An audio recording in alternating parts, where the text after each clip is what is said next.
Ok, obrigado. Bem, então, muito boa tarde a todas e a todos os presentes. Cabe-me a tarefa de apresentar alguns dados sobre o que tem sido a evolução em Lisboa e Vale do Tejo do Serviço Nacional de Saúde e começávamos por apresentar uma evolução da população.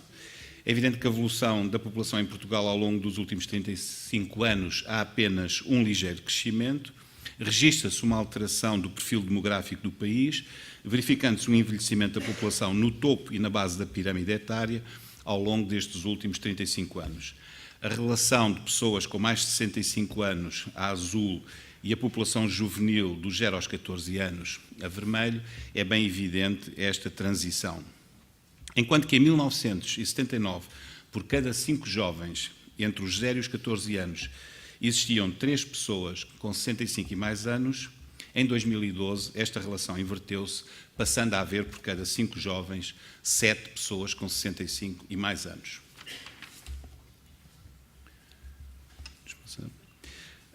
Em relação à esperança de vida, à nascença, enfim, aqui raramente acontece, mas os homens ganharam. E ganharam porque, nestes últimos anos, ganharam mais ou menos 14 anos e as mulheres ficaram-se pelos 12,5 anos em relação a 1979. De qualquer maneira, de facto, todos sabemos que a esperança de vida das mulheres é, de facto, superior ao dos homens. Acerca do índice de envelhecimento, em 1979, por cada 100 jovens, existiam 78 idosos e em 2012 existem 128, portanto, na nossa região. Em 1979, por cada 100 jovens, existiam 74 idosos e em 2012 existiam 134 no continente. Se observarmos o índice de dependência de idosos, por cada 100 indivíduos potencialmente ativos, existiam 20 idosos em 79, passando a ser, em 2012, na RS-LVT, de 31.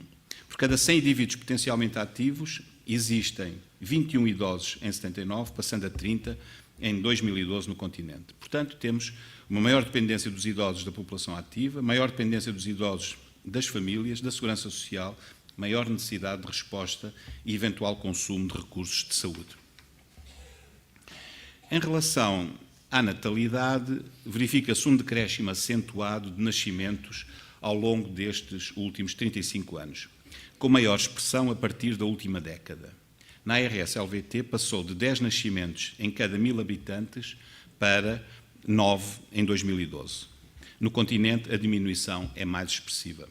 A natalidade caracteriza-se por ser cada vez mais tardia, a idade da mãe no primeiro nascimento aumentou e a proporção de nascimentos em mulheres com mais de 35 anos também. A proporção de nados vivos em mulheres com idade inferior a 20 anos e superior a 35 diz-nos que há uma diminuição acentuada de nados vivos em mulheres muito jovens, com menos de 20 anos, e que tem havido um forte crescimento de nados vivos em mulheres com idades superiores a 35 anos. Em relação à renovação da população, este índice de renovação de gerações é o número médio de filhos que cada mulher devia ter durante toda a sua vida para que as gerações pudessem ser substituídas. O valor ideal de referência é 2,1 filhos por cada mulher. O índice sintético de fecundidade é o número médio de filhos que cada mulher tem durante a sua vida. Em Portugal, 2,31 de 2,31 em 1979 passa para 1,21 em 2013 e chegamos à situação que temos hoje em dia. A taxa de crescimento efetiva permite-nos saber qual foi o grau de crescimento ou de diminuição da população num determinado período de tempo relativamente à população média desse período. Tem vindo a decrescer, sendo atualmente negativa. Em relação aos ganhos em saúde, a taxa de mortalidade infantil, enfim, é um indicador de grande expressão positiva nos últimos 35 anos de existência do SNS, reflete a atuação dos serviços de saúde, mas também as mudanças socioeconómicas ocorridas na sociedade portuguesa depois de 1974. E temos um efeito positivo da introdução das vacinas, que gostaria aqui de realçar, nomeadamente temos a questão da parotidite e da meningite meningocócica, enfim, uma verdadeira erradicação de doenças em Portugal decorrentes do êxito do nosso Plano Nacional de Vacinação. Também um caso de sucesso são as taxas de mortalidade, por todas as causas, todos os tumores, doenças cerebrovasculares, doenças do foro respiratório e doenças hepáticas. Esta baixa das taxas de mortalidade, bem patentes no gráfico, evidenciam a atuação do Serviço Nacional de Saúde e a necessidade de atuar para a manutenção da qualidade da assistência prestada, com vista à sua melhoria e prevenir as mortes evitáveis.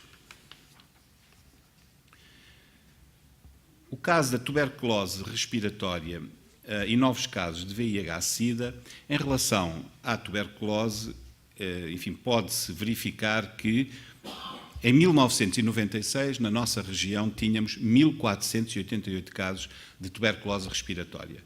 Em 2008, tínhamos 658.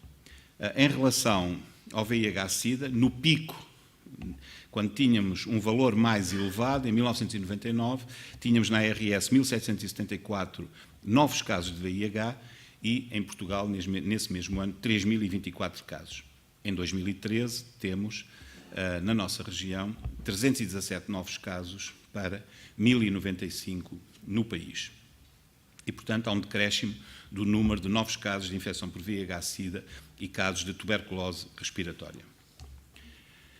Em relação ao consumo de substâncias psicoativas em meio escolar, o questionário em meio escolar, ao terceiro ciclo e secundário, permite-nos avaliar os consumos ao longo da vida. Isto significa ter consumido pelo menos uma vez na vida, portanto, experimentação, e verificamos que, em relação ao álcool, às drogas ilícitas e ao tabaco, na região de Lisboa, há um aumento de consumo de 2006 para 2011, quer no terceiro ciclo, quer no secundário, que é obviamente preocupante.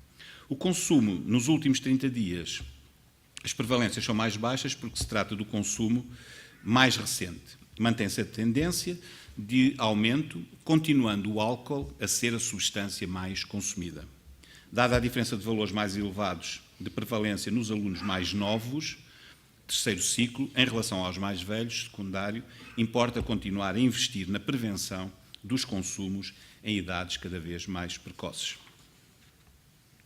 Em relação ao consumo de substâncias psicoativas na população em geral, também os resultados de um questionário à população em geral entre os 15 e os 64 anos, o álcool continua como substância psicoativa mais consumida. Na região, os valores acompanham a dinâmica nacional, isto é, aumentos de 2001 para 2007 e decréscimo em 2012. Nos anos 2007 e 2012, a ARS-LVT fica acima dos valores nacionais. Nas drogas ilícitas, a dinâmica é igual, isto é, subidas de 2001 para 2007, decréscimo em 2012. Na nossa região, os valores são sempre mais altos comparativamente com o todo nacional.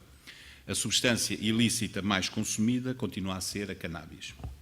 No tabaco, a evolução é igual, com subida de 2001 para 2007 e decréscimo em 2012. Também nesta substância, a região de saúde do Lisboa e Vale do Tejo surge com valores acima do todo nacional.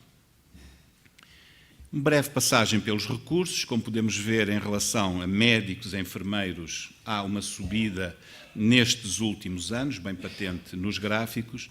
Em relação às camas por 1000 habitantes, há, de facto, um decréscimo, o número de camas por mil habitantes no Serviço Nacional de Saúde.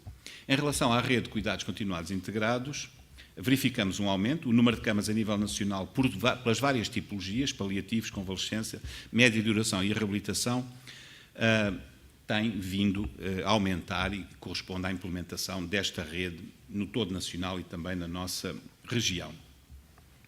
Em relação à atividade assistencial, verificamos um aumento de consultas hospitalares, as urgências mantêm-se estáveis há algum tempo, há alguns anos, e os internamentos por 1000 habitantes têm vindo sempre, e os internamentos têm vindo também a diminuir. Na última década, o decréscimo da atividade de internamento é influenciado pela eficiência técnica e tecnológica, novos medicamentos e incremento do tratamento dos doentes em ambulatório. Em relação aos cuidados de saúde primários, vemos a evolução do número de unidades de saúde familiares na região de Lisboa e Vale do Tejo, crescente até o ano de 2014. O número de médicos nestas unidades, no final de 2013, representava já 51% da totalidade de médicos de família a trabalhar na região, o número de enfermeiros ligeiramente menos, 49%, e a população abrangida por USIFs em Lisboa e Valdo Tejo era de 41%. Algo importante tem a ver com os registros de morbilidade nos cuidados de saúde primários, e podem ver a evolução dos registros com a classificação que utilizamos e com a codificação, o ICPC2, e que podem ver que chegamos estamos muito perto dos 12 milhões de codificações em 2014. Então, aumento crescente. É óbvio que há necessidade de registar, de identificar os padrões de morbilidade da população que acede aos cuidados de saúde primários e, obviamente, isto vai nos permitir incrementar a qualidade da nossa resposta. Os medicamentos é outra história de sucesso.